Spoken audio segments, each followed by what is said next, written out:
Just two things that pop out really quickly.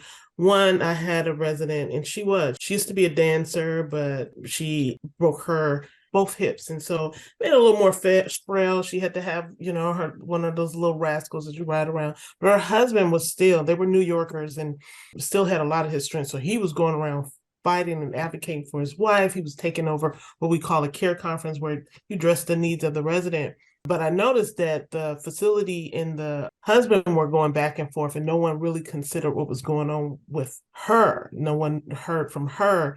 And you could see just sadness with the back and forth, and just asking her, me spending time with her, asking her, what did she want?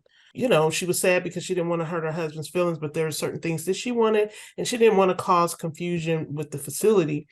So her and I strategized a plan. And I remember at the care conference, I said, you're going to sit right in the front at the head of the table, and I'm going to sit next to you, and you can do this. And at the end of the care conference, during it, she was able to advocate for what she wanted. I said, make a list.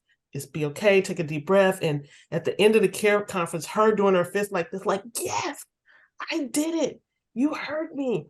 That makes all the difference. And that's kind of, what we're saying when mental health is real. And if we're not really cognizant of just some of the small things, that was in somebody else's mind could have been an afterthought because they felt like the stronger person, which was our husband. You were dealing with him because they both were in the facility, but we lost sight of her and what was happening. Depression was setting in. She was there alone, even though she was around others, had to think about she couldn't dance anymore.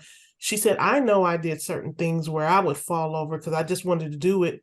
But she was trying to bring attention to herself, like, I matter.